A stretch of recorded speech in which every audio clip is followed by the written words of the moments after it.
Hello everyone and welcome to the first scoring recap video, and that means that we are 1 week down and hopefully your team and yourself is still in contention after the first drop. 12 teams and 50 individuals were shown the door on Saturday night, Sunday morning, depending on where you live, as True Achievements had a little bit of trouble with the rollover process going down right at 7 p.m. Eastern.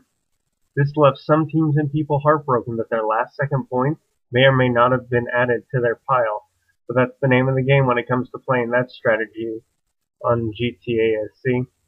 Dancing on the elimination line may cause you to get burnt. The team side ended with the same leader from midweek as the League of Shadows finished top of the table in scoring position 1 with 23,198 TA from 380 achievements. They outscored the second place team by nearly 2K as Achievement Superhero Squad rolled in with a respectable 21,364 TA via the eye-popping 499 achievements just in the first week alone. Achievement Hunters 1 stole a podium spot for the first week by using their bonus early, amassing 283 achievements for a total of 19,753 TA, and then tacking on that extra 1K from the bonus. Will that unnecessary use of the bonus come back to bite them later on, though? We'll see. 8-bit Peach Blankets Give Zero Fire Trucks fell off the podium to 4th place from 2nd, where they sat at midweek, and 3 Amigos also did the same thing, falling from 3rd place to 5th to round out the top 5. The bottom of the team side also finished with the same cellar dweller that resided there midweek, as gamers with a life must have been too busy with their lives, as they could never even get out of the negative 3,000 TA range. The bottom of the team side also finished with the same cellar dweller that resided there midweek, as with gamers with a life must have been too busy with their lives, as they couldn't even get out of the negative 3,000 TA range. They ended up with 89 achievements though, for a total of 1,890 gamer score, but it was too little as they couldn't even leapfrog out of last place. The negatives of the leaderboard ends with second side out, winning is for losers, as they stuck true to their name and can now celebrate their win for losing, as they only unlocked 28 achievements for 310 gamer score and negative 556 TA. Third and outside, who finishes off the inverted podium, is Team Artistic Kraken, who only nabbed 554 TA from just 23 achievements. Def TA UK and Team Dev Malmo round out the bottom 5.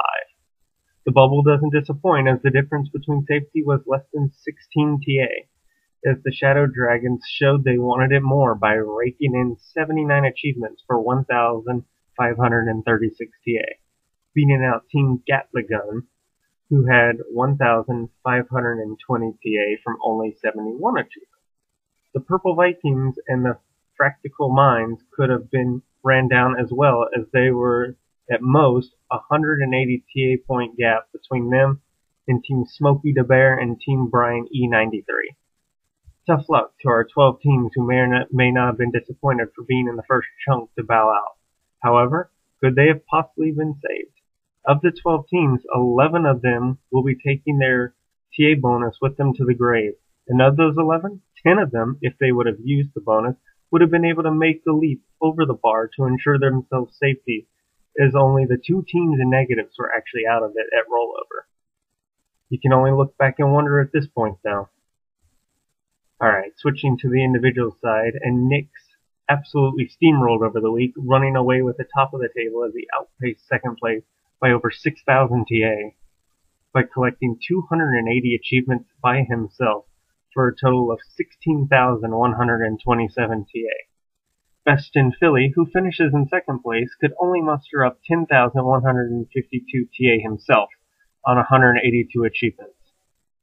Irish Warrior 022 completes the independent podium, finishing just 47 TA back from second place, with his own 10,005 TA from 252 achievements. Bond 007 and Shadow Tobuscus complete the top 5, with Shadow Tobuscus choosing to burn up their bonus, again with the unneeded waste of a bonus by a top 5 place side. Bottom of the table should pose no surprise, as DX Phenomenon was able to completely drag his team against the rocks, as well as himself, with his negative 4,672 TA. even though he had gained 54 achievements. TSG Doggy also couldn't wiggle up the ladder from midweek and finished where he stood, with negative 2,358 TA, and only unlocking 18 achievements himself. Bounty Hunter 20 rounds out the bottom three with his total of 3 achievements and 737 TA. AJ6627 and DF Phoenix finished the honorable mentions that you never want to be mentioned in. As I mentioned at midweek, the independent side would have a wild finish, and we were not robbed as such, as the elimination difference was less than a point. It was by the slimmest of margins that aren't even visible to users on TA. As Matt Stone 72 just had a little more left in his previous TA tank than Shaja DYSA, despite neither gaining a single achievement during the week. In fact, looking at the bubble, Mysterious Viper has to feel hard done by, as he was the only one near the bubble to pop anything, gaining 17 achievements for 175 gamer score, but only amassing a 10 TA change. Again with the bonuses, and of the 50 that went out, 49 of them didn't use their bonus, and of those 49, 42 of them would have been spared the drop. Taking a look at the top 3 games played, and it was a wash, as the top 3 took each of the 3 categories in Achievements won, TA score, and Gamer score. The writing is on the wall though, as Master Chief Collection takes home the top spot. If anything you should take home from week 1, it's to watch for the bleeding effect that will occur to your TA scores as the contest goes on and the ratios decay. Do you have the will to muster the scores back up as the contest rolls along? Now here's the teams and individuals who have taken their last breath in the contest.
And now the awarding of the badges. The Overachiever badge, which you gain for finishing top of the table on team side, goes to the League of Shadows, with their 23,198 TA.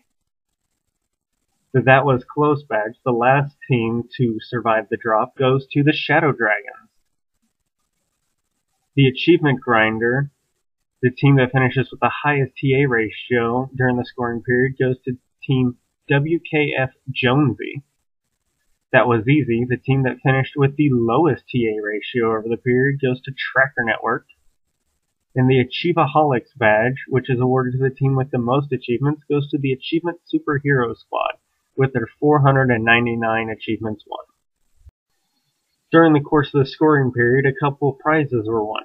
Marshall Gecko won the Borderlands, the free sequel, with a Shock Drop Pit pre-order bonus with a Shock Drop of Fallout 3 PC. Spinal Clerk won Assassin's Creed Brotherhood DLC for unlocking the Templar Then, Templar Now achievement in Assassin's Creed Rogue. Midnight Delight won the Ancestors Characters Pack and Mediterranean Traveler Pack from unlocking the True Templar achievement in Assassin's Creed Revelation. Bobar Rar won the Lost Archives DLC in Assassin's Creed Revelation for unlocking the True Templar achievement first during the scoring period. NDP73 receives the online pass for Assassin's Creed Revelation for being the first person in the scoring period to start Assassin's Creed Revelation. And Spyro Gamer Pro won an ambassador beanie for his avatar for being the first person to pop an achievement with the word warm in its title. Also, you can go and check to see which prizes are still available by going to the GTASC donations page and see which prizes are not marked out. Any prize not marked out is still available to be won in the contest. Just go to Claiming Prizes page, also on the forum, to claim your prize. If you want to inject your own fun into the contest, you can donate a prize and tell Clancy what the requirements are to win the prize. Just get in contact with him about that, and good luck in scoring period 2.